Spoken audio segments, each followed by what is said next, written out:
है कृषि दर्शन, ये है कृषि दर्शन, ये है कृषि दर्शन। ये तो हम सब जानते हैं कि कृषि परंपरागत व्यवसाय है जिसे हम बहुत पुराने समय से करते आ रहे हैं। लेकिन तकनीक के इस युग में किसान जागरूक हो गया है और नवाचारों को अपनाते हुए खेती बाड़ी के साथ साथ उद्यानिकी और पशुपालन भी कर रहा है। ऐसे में आज कृषि दर्शन में हम जानकारियां लेकर आए हैं मधुमक्खी पालन एक लाभकारी व्यवसाय। मगर इसके बारे में जानकारी किस तरह मिले, तो हमारे साथ हैं हमारे विशेषज्ञ, तो लेते हैं इनसे जानकारी। नमस्कार किसान भाइयों, आज हम मधुमक्खी पालन और मधुमक्खी पालन के साथ मधुमक्खी के अंदर मिलने वाले उत्पाद और राजस्थान राजस्थान के अंदर मधुमक्खी पालन की संभावनाओं के ऊपर बात करेंगे। तो सबसे पहले हम बात करेंगे कि मधुमक्खी पालन का महत्व क्या है। जैसा कि हम सब जानते हैं कि मधुमक्खी पालन और मधुमक्खी की एक ही प्रजातियां नहीं होती, मधुमक्खी की कई सारी प्रजातियां होती है। कुछ प्रजातियां वो होती है जो पालतू मधुमक्खी होती है, जिनको हम बक्से के अंदर रख के पाल के और उससे कई तरह के उत्पाद प्राप्त कर सकते हैं। वैसे भारतवर्ष के अंदर, राजस्थान के अंदर और राजस्थान से लगते हुए सीमावर्ती जितने भी राज्य हैं, वहाँ पे दो तरह की मधुमक्खियों को बक्से में रख के पाला जाता है। एक मधुमक्खी जिनका नाम यूरोपीय मधुमक्खी है और दूसरी मधुमक्खी जिसको भारतीय मौन बोलते हैं। अब हम बात करते हैं कि मधुमक्खी का प्राइमरी रोल क्या है। तो सबसे बड़ा रोल मधुमक्खी का इस धरती के ऊपर फसलों में परागण के अंदर रोल है। जितनी भी फसलें इस धरती के ऊपर है, 70% फसलें मधुमक्खी के परागण यानी कि मधुमक्खी के ऊपर ही डिपेंड करती है कि जब फूल वाली अवस्था होती है तो मधुमक्खियाँ फूलों पे आती है और परागण का काम करती है। तो प्राइमरी मधुमक्खी का जो काम होता है फसलों पे परागण का होता है। और जैसे हम यहाँ की बात करें राजस्थान के परिवेश में, जैसे सरसों की बात करें, सरसों वर्गीय और फसलों की बात करें, तो इन फसलों के अंदर मधुमक्खी के परागण का बहुत बड़ा रोल है। अब हम बात करते हैं कि मधुमक्खी की कितनी तरह की स्पीसीज़ है, प्रजातियां हैं जिनको हम राजस्थान के अंदर पाल सकते हैं। तो पहली प्रजाति होती है यूरोपियन, दूसरे नाम से उसको इटालियन हनीबी के नाम से हम जानते हैं, जिसका वैज्ञानिक भाषा में हम उसको बोलते हैं एपिस मेलिफेरा। ये मधुमक्खी प्रजाति भारतवर्ष के अंदर 1960-61 के दशक में हिमाचल प्रदेश के अंदर एक जगह है नगरोटा, वहाँ पे इंट्रोड्यूस हुई थी। और उसके बाद में धीरे धीरे हिमाचल से पंजाब, पंजाब से हरियाणा, हरियाणा से राजस्थान, राजस्थान से उत्तर प्रदेश और उत्तर प्रदेश के बाद में मध्य प्रदेश, गुजरात, इन राज्यों में मधुमक्खी पाली जाती है। एक प्रजाति वो होती है जो भारतीय मधुमक्खी नाम होता है एपिस सेरेना। ये मधुमक्खियाँ साउथ के अंदर और जो हिल स्टेशन है वहाँ पे मधुमक्खी की स्पीसीज़ पाली जाती है। किसान भाइयों, हमें मधुमक्खी पालन स्टार्ट करने से पहले ये जानने की ज़रूरत है कि हम मधुमक्खी पालन कहाँ से स्टार्ट करें, कब स्टार्ट करें। तो सबसे पहले हमारे को ज़रूरत पड़ती है मधुमक्खी पालन के प्रशिक्षण की। तो प्रशिक्षण के लिए आप जो भी रजिस्टर्ड पंजीकृत जो संस्थाएं हैं वहाँ पे हम प्रशिक्षण ले सकते हैं। राजस्थान राज्य के अंदर जितने भी जो हमारे कृषि विज्ञान केंद्र है, वहाँ पे एक कीट विज्ञान सब्जेक्ट का वैज्ञानिक होता है, वहाँ से भी आप प्रशिक्षण ले सकते हो। वैसे फुली डेडिकेटेड जो प्रशिक्षण का काम कर रहा है राजस्थान के अंदर, कोटा जो विश्वविद्यालय है उसमें एक एक्रिप की परियोजना है, all India coordinated research project on honey bee and pollinators. वो महीने में एक ट्रेनिंग प्रोवाइड करवाते हैं। झालावाड़ के अंदर भी एक सेंटर है, वहाँ पे भी आप ट्रेनिंग ले सकते हो। दूसरे हम राज्य की बात करें तो आप हरियाणा से हमारी जो यूनिवर्सिटी है चौधरी चरण सिंह हरियाणा एग्रीकल्चर यूनिवर्सिटी, वो भी महीने के अंदर एक ट्रेनिंग प्रोवाइड करवाती है। और साथ ही जो हमारा विभाग है, कई हमारे विभाग में परियोजनाएँ हैं, उस परियोजना में भी हम किसान भाइयों को free of cost training provide करवाते हैं। ट्रेनिंग लेने के बाद में हमारे को ज़रूरत पड़ती है कि हम वैज्ञानिक तौर पे हम यही बात कहते हैं हर जगह कि प्रशिक्षण आप कम से कम 7 या 8 दिन या 10 दिन का लेना चाहिए। प्रशिक्षण के साथ में जब हम प्रैक्टिकल जितना आप नॉलेज लोगे उतना ही आपको मधुमक्खियों को संभालने की आपको जानकारी होगी और आप सफलतापूर्वक इस व्यवसाय को कर सकते हो। तो मेरा कहना यह है कि जब आपका प्रशिक्षण कंप्लीट हो जाता है तो आप उन मधुमक्खी पालक भाइयों के साथ जुड़ो जो कुशलतापूर्वक इस व्यवसाय को कर रहे हैं। जैसा कि राजस्थान के अंदर भी और दूसरे राज्यों में भी बहुत से ऐसे मधुमक्खी पालक भाई है जो आज के टाइम मधुमक्खी पालन को कुशलतापूर्वक कर रहे हैं। तो उनके साथ आप रहो, कम से कम एक सीज़न रहो, ताकि आप बारीकी से मधुमक्खी पालन के बारे में जानकारी ले पाओ। जैसा कि हम बात करें शहद उत्पादन की, जब आप साथ रहोगे तो शहद उत्पादन के बारे में आपको जानकारी मिलेगी। आप किस तरीके से माइग्रेट करते हो, कैसे कॉलोनी को निरीक्षण करते हो। तो ये छोटी छोटी सारी बातें आपको समझने के लिए, जानने के लिए और सीखने के लिए जब आप किसी प्रोग्रेसिव मधुमक्खी पालक के साथ रहोगे तो ये सारी जानकारियाँ आपको मिलेगी। दूसरा हम बात करते हैं कि इस मधुमक्खी पालन कब स्टार्ट करें। तो राजस्थान परिप्रेक्ष्य में हम बात करना चाहूँगा, राजस्थान के अंदर मधुमक्खी पालन स्टार्ट करने का सबसे बेस्ट समय है सरसों का सीज़न। सरसों की सीज़न की यहाँ पे बुआई हो जाती है अक्टूबर से नवंबर के महीने में, और इस महीने के बाद में जब जनवरी फरवरी और जो मार्च तक मधुमक्खी पालन सरसों के अंदर जो फूल रहते हैं तो वहाँ पे मधुमक्खियाँ अच्छा काम करती है, तो इस टाइम मधुमक्खी पालन को हम स्टार्ट कर सकते हैं। अब मैं किसान भाइयों आपको बताना चाहूँगा मधुमक्खी पालन में मिलने वाले उत्पाद। जैसा कि सभी लोग जानते हैं कि मधुमक्खी से शहद मिलता है। शहद के साथ साथ मधुमक्खी से 5 वो उत्पाद मिलते हैं जिसकी नेशनल और इंटरनेशनल मार्केट में बहुत वैल्यू है।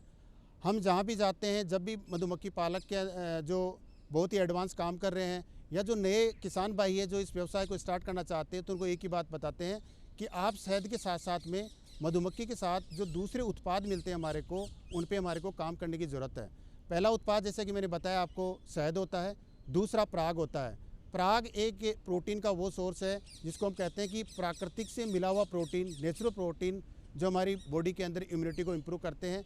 तो जिस सीज़न के अंदर जो फूल होते हैं उस फसल का हम पराग भी इकट्ठा कर सकते हैं। पराग के बाद में प्रपोलिस जो मधु गोंद कहते हैं जिसको हम हिंदी भाषा में, उसका भी हम कलेक्शन कर सकते हैं। प्रपोलिस के अंदर एंटी माइक्रोबियल और एंटी फंगल प्रॉपर्टी होती है। जैसा कि आजकल देख रहे हो कि जो टूथपेस्ट है प्रपोलिस के नाम से टूथपेस्ट मार्केट में मिल रही है। साथ ही हम मधुमक्खी का जो निकलने वाला जो गोंद वैक्स है, मोम मधु वैक्स, उसका भी हम उत्पाद ले सकते हैं। इसको भी हम मार्केट में सेल करके किसान भाई अच्छा मुनाफा कमा सकते हैं। साथ ही हम बी वेनम की हम बात करें, जैसे मधुमक्खी से जो निकलने वाला जहर है वो भी आज की तारीख में मेडिसिनल बहुत अच्छी प्रॉपर्टी है। कॉस्मेटिक इंडस्ट्री में इसका यूज हो रहा है, और जो एंटी कैंसर प्रॉपर्टी है तो वहाँ पे भी इसका यूज हो रहा है। तो इस उत्पाद को भी लेके किसान भाई एक अच्छी आमदनी कमा सकते हैं। इसके साथ में इससे मिलने वाली जो रॉयल जेली है, रॉयल जेली एक बहुत ही न्यूट्रिटिव प्रोडक्ट होता है। आप यूरोपियन कंट्रीज़ में जाके देखोगे तो वहाँ के मधुमक्खी पालक भाई रॉयल जेली और बी वेनम पे ही काम कर रहे हैं। तो ये 4-5 तरह के उत्पाद होते हैं। इन उत्पादों को शहद के साथ में अगर कोई मधुमक्खी पालक भाई इसको कलेक्ट करता है, इसको मार्केट में बेचता है, तो इस व्यवसाय के अंदर बहुत अच्छा मुनाफा कमा सकता है।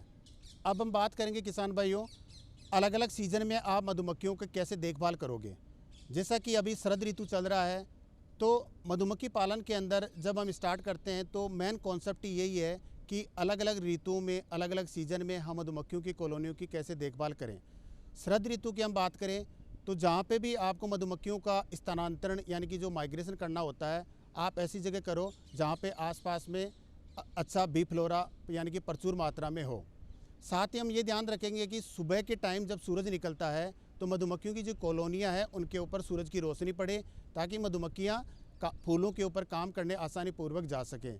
ये ध्यान में रखने वाली बात है कि मधुमक्खियाँ जब सूरज निकलता है और जब सूरज छिपता है तो इसके साथ में मधुमक्खियाँ अपना काम करती है। साथ में हम ये भी ध्यान रखेंगे कि जैसे राजस्थान की हम बात करें तो यहाँ पे जो तापमान है वो 10 डिग्री से नीचे भी चला जाता है। अगर 10 डिग्री से नीचे तापमान जाता है तो हमारे को कुछ प्रिवेंटिव मेजर्स मधुमक्खियों को देने की ज़रूरत पड़ती है। तो हम क्या करेंगे, जैसे मधुमक्खी का जो हाइव होता है जिसको हम बी बॉक्स बोलते हैं, उसके ऊपर टॉप कवर होता है। टॉप कवर के हटा के जो गनी बैग्स, जो बोरी आती है, टाट आती है, उसको आप रखोगे और उसके ऊपर आप टॉप कवर लगा दोगे, ताकि मधुमक्खियों को जो मधुमक्खी के बक्से के अंदर जो अंदर का जो तापमान है उसको निर्धारित करने में ज़्यादा जोर नहीं आए। आपकी जानकारी के लिए मैं बता दूं, सीजन कोई भी हो, चाहे ग्रीष्मकालीन हो, वर्षा ऋतु हो, शरद ऋतु हो, मधुमक्खियां बक्से के अंदर का तापमान 44 से 45 डिग्री बना के रखती है। तो इस तापमान के अंदर मधुमक्खी की शरद ऋतु के अंदर मधुमक्खी पालन के अंदर अगर हम बोरी या टाट टॉप कवर के नीचे लगाते हैं तो उनको तापमान के अंदर अच्छा फ़ायदा, तापमान को फिक्स करने के अंदर अच्छा फ़ायदा होता है। मधुमक्खी को ज़्यादा एनर्जी नहीं लगानी पड़ती। साथ में हम दूसरा ध्यान ये भी रखेंगे कि अगर मान लो कि ज़्यादा धूप ठंड पड़ रही है, मान लो कि 5 डिग्री से नीचे तापमान जा रहा है, तो हम एक विंटर पैकिंग और देते हैं। मधुमक्खी का जो निकलने का जो रास्ता है, जहाँ पे मधुमक्खियाँ काम करने जाती है और काम करके भोजन लेके वापस आती है, उस एंट्रेंस गेट को छोड़ के सारे बक्से को हम ब्लैक पॉलीथीन से कवर कर देंगे, ताकि मधुमक्खियों का अंदर का तापमान बना रहे। दूसरा हम बात करते हैं ग्रीष्म ऋतु के अंदर, तो ग्रीष्म ऋतु में हम क्या करेंगे, मधुमक्खियों की कॉलोनियों को उस स्थान पे स्थानांतरण करेंगे जहाँ पे पेड़ों की अच्छी छाया हो और आसपास में पीने की पानी की अच्छी सुविधा हो। और ये भी हम ध्यान रखेंगे कि आसपास में अगर पीने के पानी की अच्छी सुविधा नहीं हो तो हम मिट्टी के बने हुए बर्तन है, जैसे मान लो मटकी होती है, मटकी के ऊपर के भाग को हम काट के उसका, जैसे पक्षियों को जैसे हम पानी उपलब्ध करवाते हैं वैसे ही मधुमक्खियों को हम पानी उपलब्ध करवा सकते हैं। दूसरा हमारे को ये देखना पड़ेगा ग्रीष्म ऋतु में कि मधुमक्खियों को खाने के या आसपास में बी फ्लोरा नहीं होता तो भोजन की कमी रहती है, तो उस टाइम क्या करेंगे, मधुमक्खियों को हम कृत्रिम भोजन प्रोवाइड करवाएंगे। उस भोजन का एक रेशियो होता है कि 1:1 का उसका रेशियो होता है, उस रेशियो में मधुमक्खियों को हम भोजन प्रभावित करवाएंगे। जैसे मान लो कि 1 किलो की चाशनी बनानी है आपको, तो आधा किलो हम पानी लेंगे साफ़ सुथरा और आधा किलो चीनी लेंगे। इसका घोल बना के एक पात्र आता है जिसको हम फीडर बोलते हैं, उस फीडर में मधुमक्खियों के बक्से के अंदर भोजन प्राप्त करवाएंगे। जैसे कि मैं पात्र की जो बात कर रहा हूँ, ये एक मधुमक्खियों के जैसे बक्से में 10 फ्रेम होते हैं, तो एक फ्रेम को हम निकाल देंगे और उसकी जगह फीडर रख के उसमें उस फीडर की जो कैपेसिटी होती है 750 ml की होती है, उसमें हम चाशनी का जो घोल होता है उसको डाल के हम भोजन प्राप्त करवाएंगे। दूसरी हम बात करते हैं, हमारे जो सीज़न है वर्षा ऋतु है, वर्षा ऋतु के अंदर हम कोशिश ये करेंगे कि मधुमक्खियों का स्थानांतरण ऐसी जगह करने से बचे जहाँ पे जल भराव होता हो। तो मधुमक्खियों का स्थानांतरण ऐसी जगह करेंगे जो उठा हुआ एरिया हो, जहाँ पे जल भराव नहीं होता हो। और साथ में ये भी ध्यान रखेंगे कि जैसे मान लो कि तेज़ बौछारें आ रही है बारिश की, तो हम बक्से के अंदर जितने भी जो क्रैक्स है उसको गीली मिट्टी करके बाहर की तरफ हम बंद कर देंगे और बक्से को थोड़ा पीछे से ऊंचा कर देंगे, ताकि जो मक्खियों का जो आने जाने का रास्ता है उस रास्ते में से पानी अंदर बक्से के अंदर नहीं जाए और मक्खियों का अंदर का वातावरण ख़राब ना हो। अब हम किसान भाइयों बात करना चाहेंगे कि मधुमक्खी के अंदर कौन कौन सी बीमारी आते हैं और कौन कौन से शत्रु कीट होते हैं। मधुमक्खी पालन एक वो व्यवसाय है, जितना इस व्यवसाय में आप इंटरेस्ट लोगे उतना ही आपको अच्छा मुनाफा होगा। जैसा कि मैं आपको बताना चाहूँगा, भारत के अंदर हरियाणा हो गया, राजस्थान हो गया, यूपी हो गया, एमपी हो गया, हमारे यहाँ पे एक जो शत्रु कीट है मोमी पतंगा, मोमी जिसको हम वैक्स मोथ बोलते हैं, उसकी प्रॉब्लम ज़्यादा रहती है। तो उसके लिए मैं एक ही बात बताना चाहूँगा, अगर आप कोई भी सीज़न हो, जो सीज़न में आप जितना मधुमक्खियों के कॉलोनियों का निरीक्षण करोगे और बक्से की अगर साफ़ सफाई रखोगे तो आपको मधुमक्खी के अंदर लगने वाली बीमारी और मधुमक्खियों के जो शत्रु कीट होते हैं उनका अटैक कम मिलेगा। मधुमक्खी का जो मोमी पतंगा होता है, जो कॉलोनियाँ कमज़ोर होती है, यानी कि हर फ्रेम के अंदर जब मक्खियाँ नहीं होती तो इस मोमी पतंगे का अटैक होता है। तो इसके लिए मैं प्राइमरी प्रिवेंटिव एक ही मेजर्स हमारे पास में कि आप टाइमली मधुमक्खी की कॉलोनी का निरीक्षण करो, और जब भी आप निरीक्षण करते हो तो मधुमक्खी के जो नीचे बॉटम बोर्ड होता है, नीचे का जो तलपट्टा होता है, उसको हमारे को सफाई करने की ज़रूरत है, तो उसकी हम सफाई कर सकते हैं। दूसरा, अगर मान लो इसका अटैक अगर बढ़ जाता है तो हम उन फ्रेम को निकाल लेंगे जिसके ऊपर मोमी पतंगे का यानी कि मोम को मोमी कीड़े ने खा लिया, उनको निकाल के किसी सेपरेट जगह किसी दूसरे कंटेनर में डाल के उसका हम ट्रीटमेंट करेंगे। दूसरी हमारे यहाँ पे समस्या होती है माइट की। माइट भी उन्हीं कॉलोनियों में मधुमक्खी के बक्से में आती है जो बक्से कमज़ोर होते हैं। इसके लिए हम 3-4 में आपको प्रिवेंटिव मेजर्स बताऊंगा। अगर समय रहते इन मेजर्स का हम प्रयोग करेंगे तो किसान भाई माइट के अटैक से मधुमक्खी कॉलोनियों को बचा सकते हैं। पहला हम प्रयोग करेंगे चीनी का जो पाउडर आता है जिसको बूरा बोलते हैं, उन बूरे को चुटकी में लेके और मक्खियों के जो कॉलोनी फ्रेम है टॉप कवर का हटा के उस पर बुरकाव करेंगे। तो जो ये माइट होती है ये मधुमक्खी का खून चूसने का काम करती है, तो ये बक्से में भी घूमती रहती है। जैसे चीनी के पाउडर के कांटेक्ट में आएगी तो ये वहाँ पे चिपक जाएगी और ख़त्म हो जाएगी। फिर हम यूज करेंगे सल्फर पाउडर का, लेकिन मैं ये कहना चाहूँगा कि सल्फर पाउडर का हम तब यूज करें जब हमारे को शहद का निष्कासन नहीं करना हो, क्योंकि कई बार क्या होता है कि जैसे हम आजकल हेल्थ कॉन्शियस की हम बात करते हैं तो हम ऑर्गेनिक हर प्रोडक्ट की हम बात करते हैं, तो हम नहीं चाहते हैं कि जो शहद निकाल के हम मार्केट में जो भी कंज्यूमर्स हैं उनको हम देना चाह रहे हैं वो किसी भी चीज़ से कंटामिनेटेड हो। तो जिस अवस्था में मधुमक्खी कॉलोनी के अंदर शहद नहीं हो उस अवस्था में हम सल्फर पाउडर का यूज़ करेंगे। मान लो कि अगर माइट का अटैक बहुत ज़्यादा हो रहा है तो उस अवस्था के अंदर जिस अवस्था में आपको शहद नहीं निकालना हो उस टाइम आप फॉर्मिक एसिड का भी आप यूज़ कर सकते हो। 85% फॉर्मिक एसिड आता है जिसको 5 ml की एक कांच की शीशी में हम डाल के ऊपर रुई की बत्ती बना के नीचे बॉटम बोर्ड पे रख देंगे और बक्से को बंद कर देते हैं। उसमें से गैस निकलती है, उस फ्यूम से माइट का सांस घुटता है और वो माइट अपने आप ख़त्म हो जाती है। एक मैं देख रहा हूँ कि दिन प्रतिदिन हमारे भी जो मधुमक्खी पालक भाई है उनका हमारे पास कॉल आता है, जी हरी चीड़ी का अटैक हो रहा है।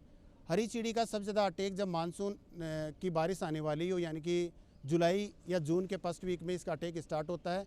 तो उसके लिए मैं मधुमक्खी पालक भाइयों को बताना चाहूँगा कि अपनी कॉलोनियों का स्थानांतरण आप वहाँ पे करें जहाँ पे बिजली के तार नहीं हो और सूखे हुए पेड़ नहीं हो, क्योंकि हरी चीड़ी बैठने के लिए बिजली के तार और सूखे हुए पेड़ की टहनियों को अपना स्थान बनाती है, वहाँ पे बैठी रहती है।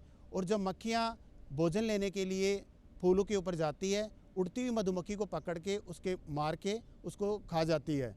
तो इस तरीके से हम हरी चीड़ी के प्रभाव के से मधुमक्खियों को हम बचा सकते हैं। एक हम देखते हैं आमतौर पे मधुमक्खी पालक भाई, अभी एक नया कीड़ा है जो मधुमक्खी पालन के अंदर आ रहा है। पहले एक कीड़ा आता था जिसको हम हाईवे बीटल बोलते थे, वो इतना नुकसान नहीं पहुंचा रहा था, लेकिन अभी स्मॉल हाईवे बीटल का अटैक हो रहा है। तो मैं आपकी जानकारी के लिए बता दूं कि आप जब भी कॉलोनियाँ, जहाँ से भी आप मधुमक्खी की कॉलोनियाँ परचेज़ करना चाहते हो, तो कॉलोनियों को अच्छी तरह से निरीक्षण करो, एक एक फ्रेम को बाहर निकाल के आप देखो। जब आप देखोगे तो आपको पता चल जाएगा कि इस मधुमक्खी के बक्से के अंदर हाईवे बीटल और स्मॉल हाईवे बीटल का अटैक नहीं है, उसी बक्से को आपको वहाँ से परचेज़ करना है। किसान भाइयों, मैं आपको बताना चाहूँगा कि जो मैंने पहले भी बताया आपको, जो मधुमक्खी से मिलने वाला जो उत्पाद है, जिसे हम पराग की बात करते हैं, पराग प्रोटीन का, और वो भी नेचुरल प्रोटीन का बहुत अच्छा सोर्स है। आप शहद के साथ साथ में अगर पराग को कलेक्ट करके एक छोटी सी एक पोलन ट्रेप आती है लकड़ी की बनी हुई, उसको आप, जैसे हमारे यहाँ पे सरसों का सीज़न बहुत बढ़िया है, अलवर, भरतपुर, धौलपुर ये इलाका है हमारा, जो जयपुर इलाका हो गया, अपना कोटा हो गया, कोटा के लगते हुए दूसरे जो इलाके हो गए, वहाँ पे सरसों का अच्छा एरिया है। वहाँ पे जो भी मधुमक्खी पालक भाई अपने कॉलोनियों को रखी हुई है, आप छोटी सी डिवाइस आती है, 150 रुपये के आसपास आती है। इस डिवाइस को आप एक दिन छोड़ के एक दिन या 2 दिन के अंतराल से इस डिवाइस को आप लगाओ। डेली का आप 100 से 150 ग्राम पराग को कलेक्ट कर सकते हो।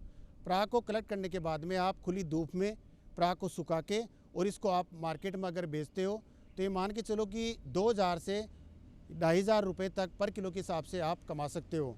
आजकल हमारे पास में जो भी हेल्थ कॉन्शियस लोग हैं, चाहे स्पोर्ट्स पर्सन की हम बात करें, वो कहते हैं कि नेचुरल प्रोटीन का सोर्स क्या है, तो हम उन सबको पराग रिकमेंड कर सकते हैं। तो पराग के ऊपर भी काम करके आप शहद के साथ साथ में अच्छा मुनाफा कमा सकते हो। साथ ही मैं आपको बताना चाहूँगा, मधुमक्खी पालन किसान भाइयों वह व्यवसाय है इस धरती के ऊपर कि आप दूसरे किसान भाइयों का भी बहुत अच्छा भला कर सकते हो। मैंने आपको बताया भी था कि 70% फसलें वो है जो मधुमक्खी की फसलों पर फूलों वाली अवस्था में विजिट पे डिपेंड करती है कि कब मधुमक्खी आएगी, परागण करेगी और उसमें फल फूल और दाना बनेगा। इस व्यवसाय को अपना के आप, ऐसा नहीं खुद का ही फायदा नहीं, आप दूसरे किसानों का भी इस सृष्टि के अंदर भी और देश की इकोनॉमी, हमारे राज्य की इकोनॉमी में भी आप अच्छा योगदान दे सकते हो। किसान भाइयों, एक बार फिर से आप सभी को गणतंत्र दिवस की अनंत अनंत शुभकामनाएं। और अब कार्यक्रम में हो रहा है समय पूरा, तो आप अपने विचार हमें बता सकते हैं पत्रों के माध्यम से। हमारा पता है कार्यक्रम कृषि दर्शन, डीडी राजस्थान, दूरदर्शन केंद्र जयपुर। और आप हमें ईमेल भी कर सकते हैं। हमारा ईमेल आईडी है krishidarshanjaipur@gmail.com। और चलते चलते अपना संकल्प ज़रूर दोहराएंगे कि मेहनत का नहीं है कोई भी विकल्प, किसान की उन्नति कृषि दर्शन का संकल्प। दीजिए संकल्प के साथ हमें आज्ञा। जय हल, जय हलधर।